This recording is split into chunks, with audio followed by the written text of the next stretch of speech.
Thank you everybody for coming today. It's great to have so many of you join us. As Ole mentioned, I'm Thom Breckenridge. I represent international sales for our strike, surveillance, and mobility division. So that includes our fighter activity, our airborne early warning activity, our TX activity. And I'm really delighted to be here today to talk about what we're doing here in Finland and what we're offering here to Finland. This is, for us as a division and for us as a company, one of the most important priorities that we have. So it's really an honor to discuss it. And what we wanted to do for all of you is just lay out at high level how we see the benefits of the offer that we're bringing to Finland. So we'll talk a little bit about that through the presentation. I'll go through some of the areas related to capability, and then Maria, whom you all know, will talk a lot about our partnerships here in Finland. But before we go into the benefits of the offer and some of the detail, just at a really high level, I want to just spend a few seconds talking about maybe what's the biggest differentiator for us relative to some of the competitors. And that's that our offering is not just one offering, it's two offerings. And by that I mean we're bringing forward the Super Hornet Block 3, which we'll talk about in a little bit more detail, and the Growler. So this is two different capabilities in one offer. And that's really important to understand because it is really unique, and again, I think it really sets us apart from anything that our competitors are doing. What's really interesting about this is as much as they're two different capabilities, they're based on the same airplane. So it's 90% commonality in terms of components, in terms of systems, in terms of the airframe, between the Growler and the Super Hornet. So two different capabilities, but not at the price of maintaining and acquiring two different types of aircraft. So in a way, you can think about this as being two for the price of one. So again, at a high level, if you remember nothing else of what I say, please take that with you, that this is the key differentiator for us. Now I'll talk a little bit in more detail about the Super Hornet Block 3. And I'm sure you've all seen there's been some really exciting developments with the US Navy in the United States about investments in Block 3. Boeing is on contract with the US Navy. We announced in March an additional multi-year contract for 78 airplanes. Those are new build production. In addition, Boeing is working with the US Navy to upgrade existing Super Hornets, the previous versions, into the Block 3. So combined with the new build production, in addition to the upgrades that Boeing will be performing, Boeing is going to be implementing this capability and delivering this capability through 2033. That's going to be completed on 3 different production lines, 2 in St. Louis, 1 in San Antonio in Texas. And again, that's going to allow us to deliver this capability into 2033. So this is a capability, again, the US Navy is just investing in it now. It's here for a long time. And what it shows is continued commitment on the part of the US Navy as well as other customers that we anticipate signing up for the Block 3, following on to a long legacy of success that we've had with the F-18. All of you are very familiar, of course, with the F-18 that we began delivering in the 80s. The Block 3 is an entirely new capability, very different from the legacy Hornet. But again, there is some commonality that would be a benefit to Finland to the extent that in terms of infrastructure, in terms of ground support equipment, you have about a 60% commonality between the legacy Hornet and the Super Hornet Block 3. So an opportunity as much to get a new capability as it is to leverage the existing capability and the existing infrastructure that exists here in Finland. That's true in Finland, that's true elsewhere in the world where we have Super Hornet operators or classic Hornet operators, and that's something where we're seeing a lot of interest in a lot of discussions about that. So again, important to kind of parse this a little bit because the F-18 sometimes can be confused. Is it an old airplane? It's not an old airplane. What we're offering is brand new, next generation evolution of technology. Again, the significant investment coming from the US Navy being built on the legacy that's existed in the past. And the other thing just to point out in terms of this chart, it sort of looks like this is the end. This isn't the end. There's significant path ahead beyond where this chart delineates into the future. And again, so for Finland and for our other customers, there can be a great degree of confidence of operating this aircraft into the 2060s and beyond. The US Navy has no replacement for the Super Hornet identified, no replacement for the Growler. So That's an important element to keep in mind. Now, what is Block 3? Well, we'll talk a little bit about some of the key capability enhancements that are included in this next generation evolution of technology. And I'll start here with the conformal fuel tank. So what this does is it adds about 20% additional range to the aircraft, close to about 130 nautical miles, just under. And what that does is it frees up the weapon stations underneath, reduces drag, very important in terms of allowing for either additional on-station time or additional endurance for the airplane. We've also implemented some signature improvements, so the radar cross-section has improved as a result of that, increased stealthiness coming as part of Block 3, an important piece of this, but not something that we're over-investing in either, and we'll talk about that in a little bit when we talk about Growler. But one of the things that we believe and that we're seeing more and more of discussed both in the US and internationally is, as important as stealth is, it's not an answer for everything. Stealth is not a cure-all for every mission need that every Air Force has. It is an important capability, but it's not something that's a magic panacea that will solve all issues. So we'll talk about a little bit more about what I mean by that when I get to Growler, but just to say for now that as part of Block 3, there are some enhancements in that area with the Super Hornet. Additionally, the ACS, the Advanced Cockpit System, so this allows for a 10 by 19 inch display. So think of this as an iPad. It's something that can be manipulated by hand, different customized displays, all helping integrate the various data that's being collected by the sensors and by the network to display for the pilot for a more immediate understanding and integration into their own planning and ability to react.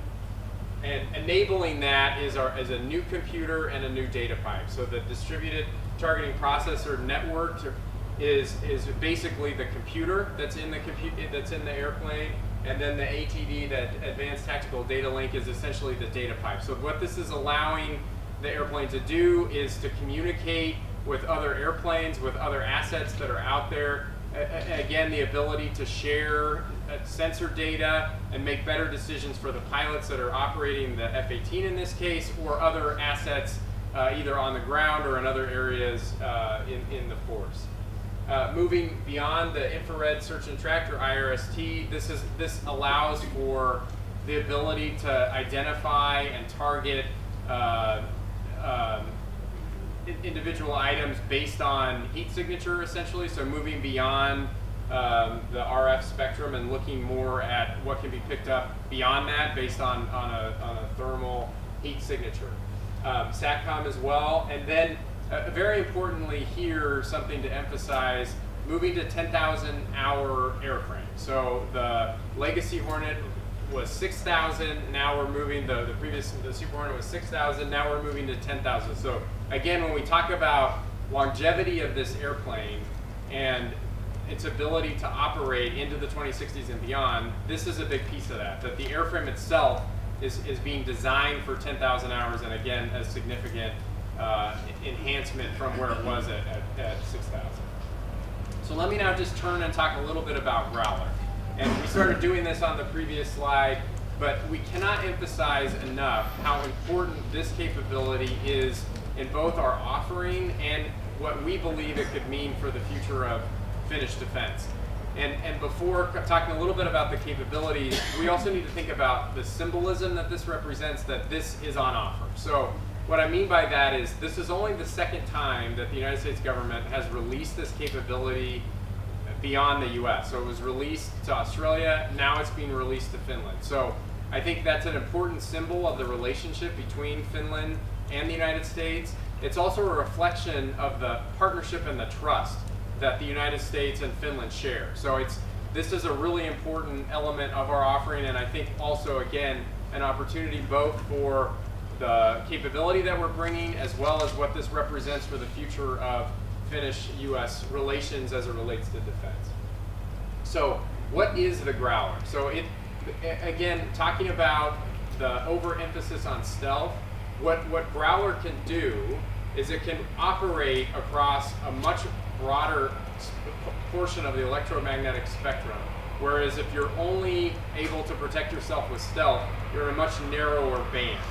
So what the Growler can do then is it's not limited to one specific mission set. It's not limited to being able to participate in an offensive strike type mission. It's something that can operate as comfortably in those kinds of missions as it can in a defensive mission, or in terms of working with other assets, both Air Force assets or naval assets or ground assets. So it's something that it's an enhancement for the total force.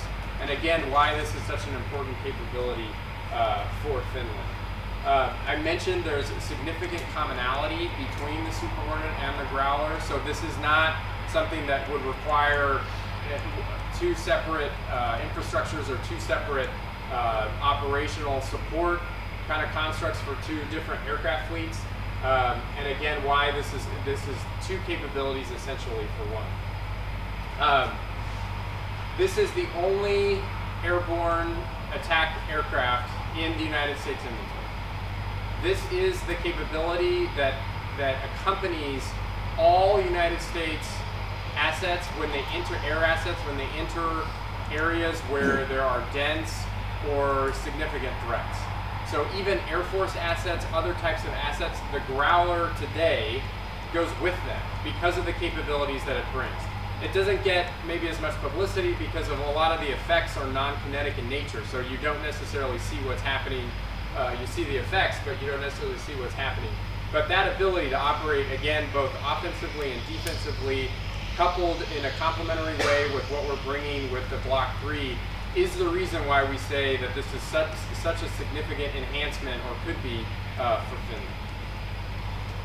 So turning now to what we're doing outside of Finland, and thinking a little bit about the opportunities for Boeing and for our portfolio of offerings, and specifically related to F-18 globally, just want to spend a minute on that. I mentioned the significant investment on the part of the U.S. Navy. That's being noticed internationally, and we have significant interest in these platforms across the globe. I'll just highlight a few. In Germany, I'm sure you've all seen the news. We recently were down selected with Eurofighter, and we're participating in discussions with the Germans about what their requirements are going to be. In India, we're competing in two separate competitions, one with the Indian Navy to satisfy their carrier-based requirement, one with the Indian Air Force. So we'll continue to work with them. Both of those are F-18 offerings. In Switzerland as well, as a result of their recent requirement, we're in discussions with them. Number of aircraft, still working through that. And then most recently in Canada. We'll just wait a second.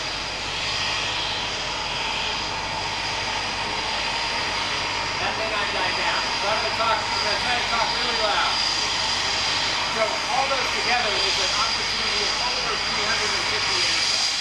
So very, very significant opportunity for us internationally as a result of the interest that we've had internationally. So just kind of to summarize again, the basis of our offering is the combination of Growler and Super Hornet together that really distinguishes what Boeing is doing and really brings the advantage in terms of capability for the Finnish Air Force and for Finnish Defense Forces for example. One thing I didn't really touch on, just back in interest of time, is Super Hornet's unique position in terms of operating in harsh environments. Because of the way the Super Hornet was designed, it can operate and take off on short runways. It can land in very severe climatic situations. It has a tail hook. It can land slower than many aircraft. So it's designed to be able to operate in harsh environments, again, making it very well suited for the needs as we understand them in the HX. Also in terms of the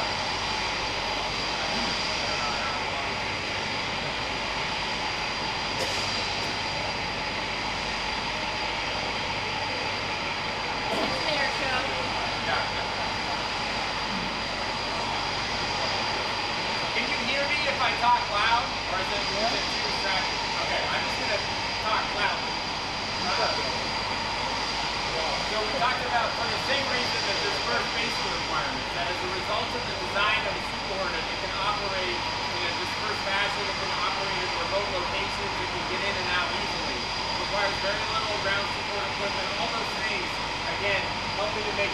really well suited for the operating here.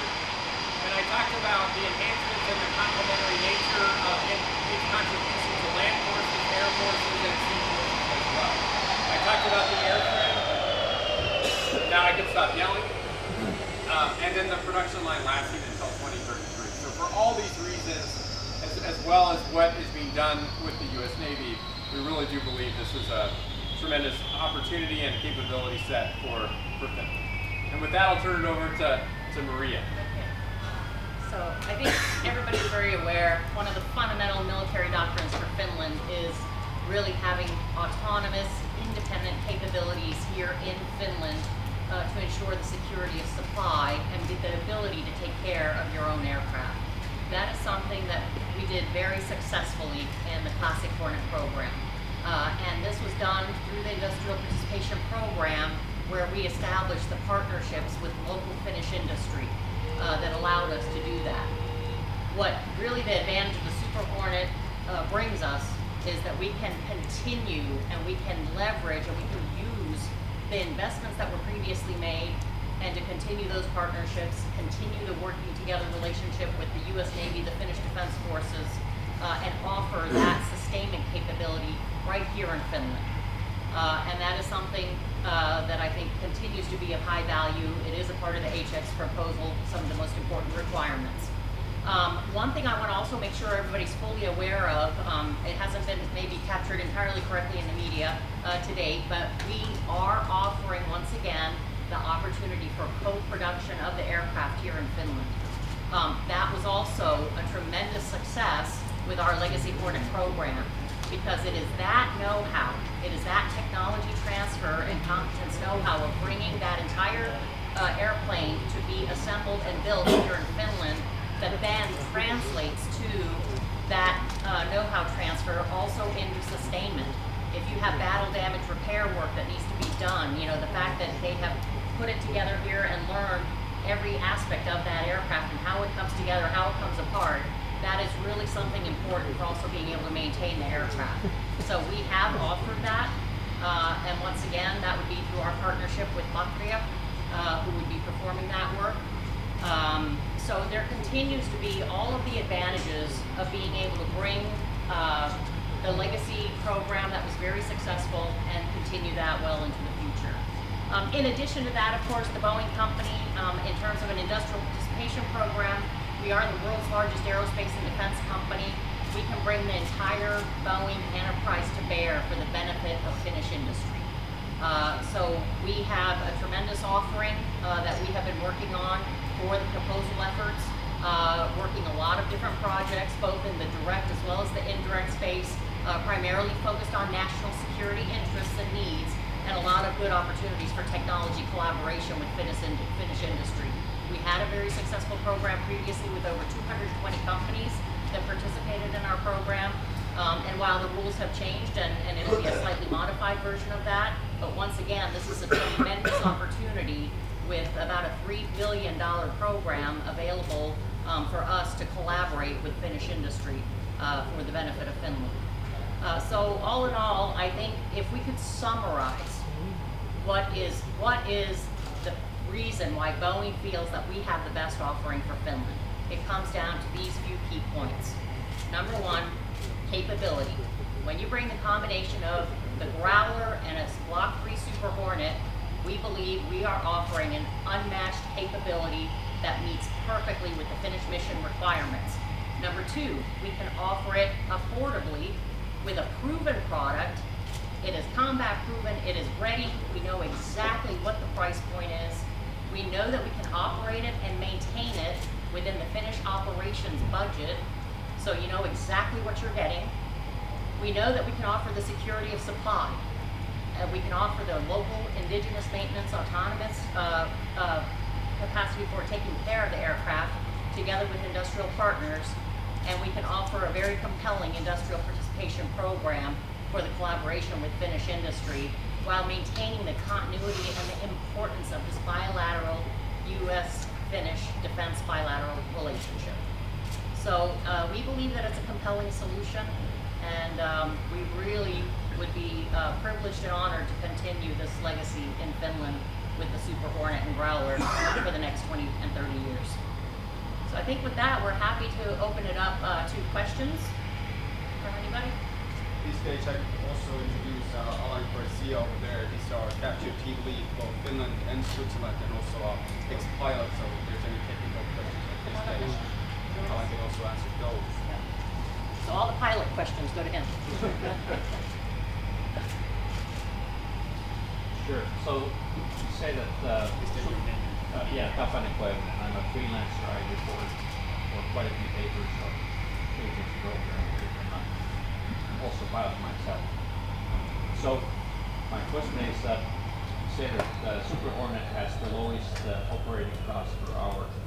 Could you remind us on that? Because I think that's public information. It is.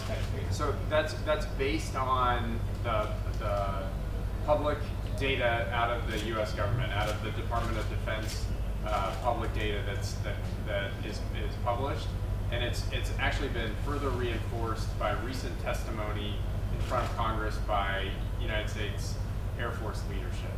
Just been finding myself. Okay. Well, what we can do is maybe through Oli, we can get your information, and we'd be happy to point you to where that information is in terms of. Can you share it now here, or? Well, I don't have it. I don't have it off the top of. I don't have it in the charts, but we can show you where the source data is in terms of links to that information. Is that what you're asking for? Is where that information came from? Yeah. I couldn't find myself. Yeah, we will get it to you. Okay. You mentioned $3 billion or euros over the lifetime of the program. What time span? Yes, so it's a 10-year period of performance. So once we get under contract award, then we would have 10 years to fulfill that $3 billion. That's And again, $3 billion is, euros or dollars? yeah, well, that's, so it's a relative term. It'd be 30% of the final contract value. So if you assume a $10 billion euro program, then it would be 3 billion euros for the industrial participation program. Yeah, of course, that number will change depending on what the final contracted amount is. From a pilot's point of view, how would you compare the classic Hornet and Super Hornet? Well, I mean, there's definitely a lot of, I'd say, as Thom mentioned, it's a totally different airplane.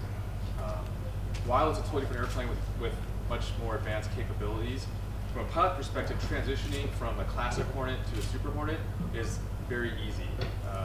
So for myself, being a Navy, former Navy Hornet pilot, and then transitioning into a Super Hornet, it's about 10 hours of flying before I can be, so going from classic Hornet, 10 hours of flying plus some simulators and academics, about a month to a month and a half time frame, maybe say 2 months, just in case things come up.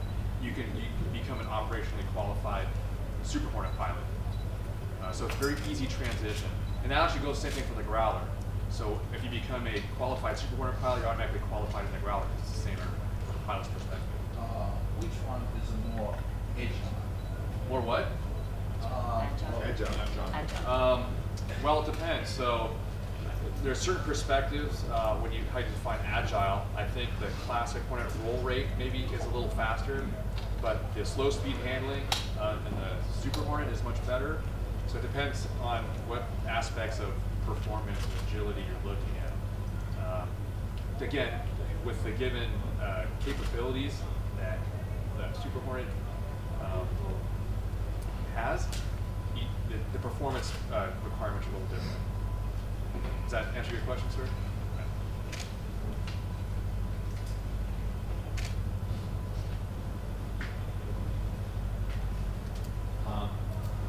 So I've asked this from Boeing before. I guess I asked it last year and 2 years ago. It was related to Super Hornet. And I asked how many sorties did you fly per day? And the answer was consistently 2 sorties. And that's not enough for Finnish operations. And I know it can, but there's some US can say that you fly twice a day. But it is a critical thing. When we need the plane, we need to have a full performance. So for 48-hour period taken, how many hours the aircraft can be up in the air? Well, so from that perspective, sir, I don't know if you're aware, Super Hornet can also provide in-flight refueling to other Sure, I Hornets, right? know that. So, quite frankly, you could get airborne, and you could stay airborne as long as the pilot can take it. Okay, but you need to go down and get your arm. So, of course, so if you use your armament, then you have to go land, Sure. rearm, refuel, and then go. So let's say you want to keep an airplane on station at all times.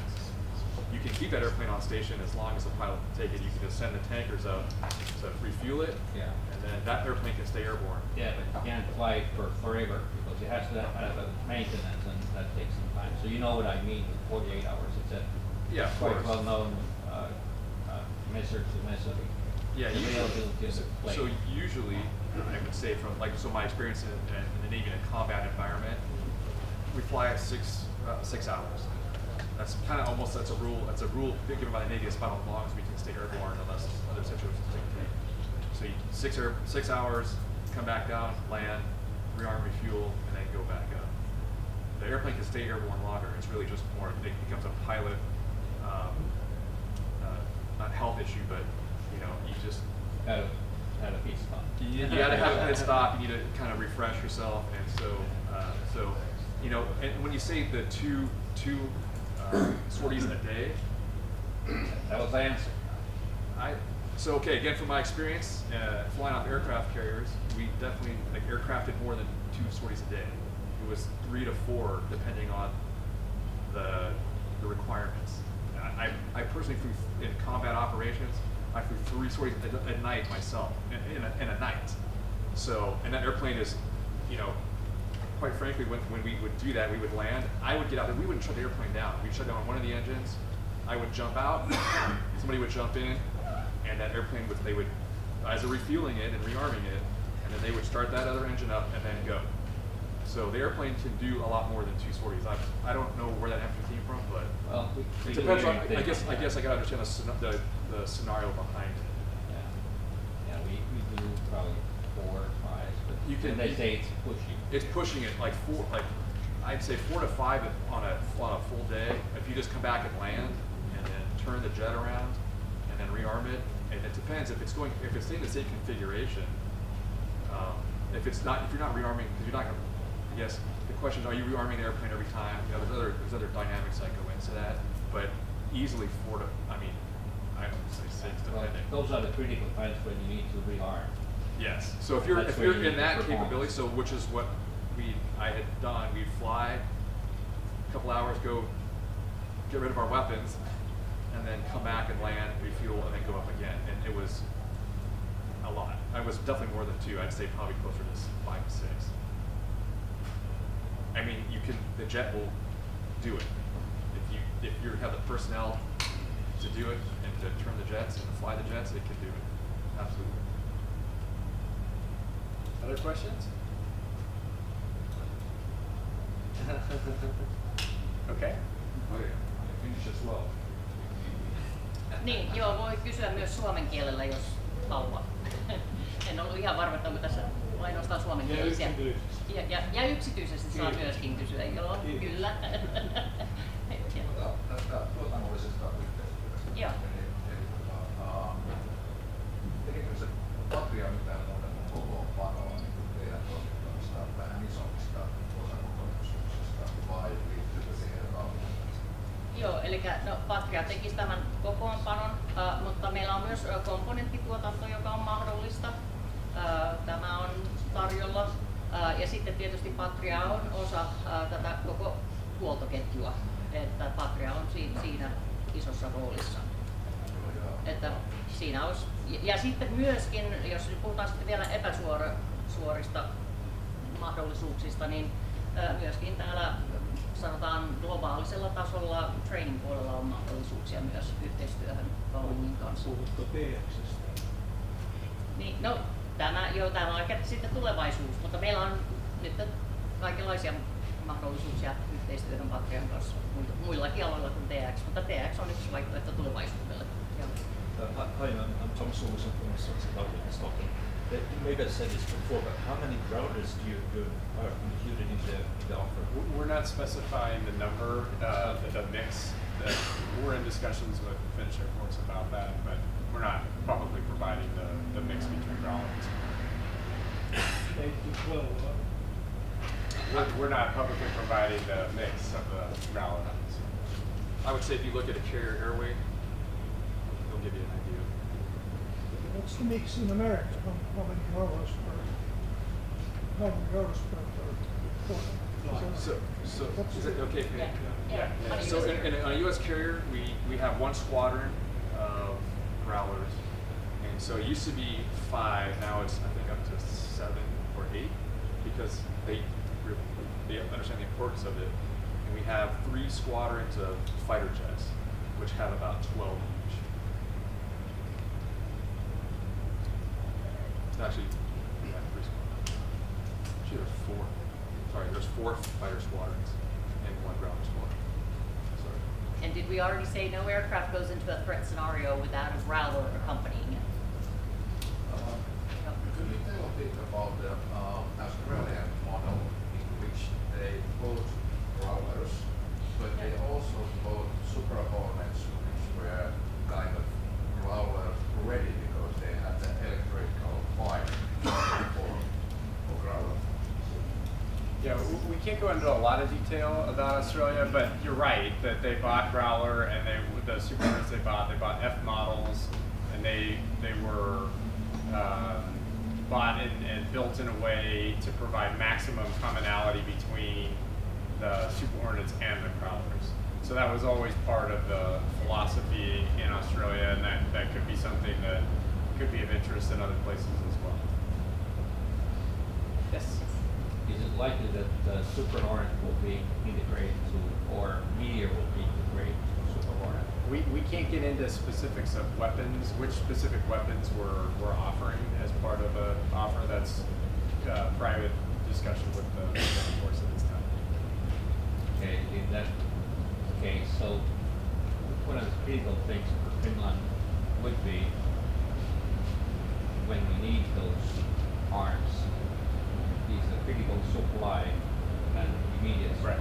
Right. Is that part of the offering?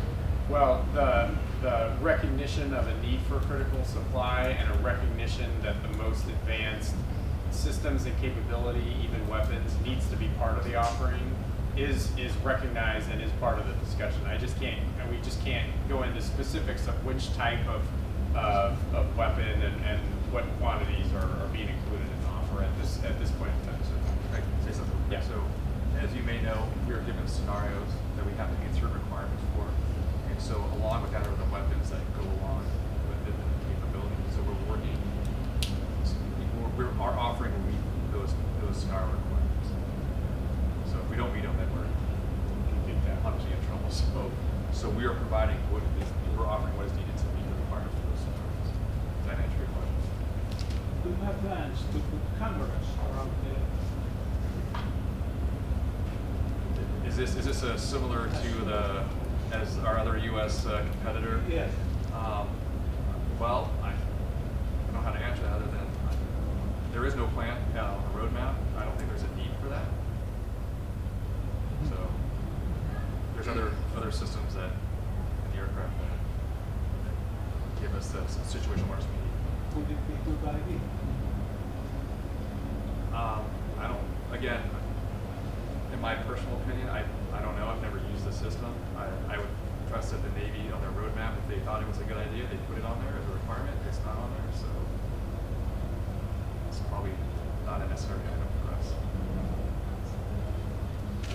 On the carrier, there's separate pilots who fly only Growlers, separate pilots who fly only Super Hornets. So the way the Navy is structured, yes, you're in a separate squadron and it's your dedicated mission. However, that's an operational squadron. Now, when you're in a test squadron or a training squadron, you can, like I said, you're qualified. So if I was qualified as a Growler pilot, I can fly a Super Hornet, vice versa. So when they did the actual training for the Growler when it first came out, they sent those Growler pilots who were transitioning to the Growler to the Super Hornet squadron to get the training, and they actually sent Super Hornet instructors to train the initial Growler pilots. So it's even though they're in separate squadrons, like that's a U.S. Navy requirement. It does not have to be that requirement. It's transparent to the pilot in terms of flying the aircraft. Now the mission set is a little different, but that's all they would have to learn is the different mission set for electronic attack. So of course we have to recognize the electronic warfare officer there, flying together with the pilot has a separate trade. Correct. So that's another aspect of it. So in the Growler, you have the multi-crew, and then the person in the back is dedicated electronic warfare officer. That is their set mission, is to be able to operate the equipment in the electronic attack environment. You also need that seat. That would be the electronic warfare officer, sir. So yeah, so it's essentially one and the same, electronic warfare officer, and you have the pilot up front. So it's a multi-crew aircraft with a Growler. So in the Navy, I'll say it's a naval flight officer, so it's a navigator, if you will. It's a non-pilot type.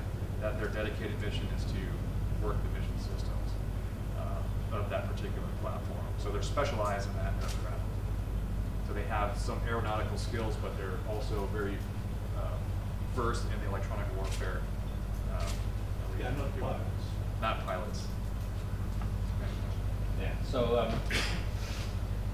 according to your president, he has already agreed that he has signed a contract for Super Hornet with Finland, so what are we spending our time here? I like that idea. I wish that was true. Yes. I think we were all surprised by that statement. So you didn't know about that, did you? No, that came as a surprise to everybody. Yeah. So, we can assure you it's a very fair competition. Yeah. Okay. Okay, Well, thank you all. And we're happy to have one-on-ones if anybody wants to talk to us individually.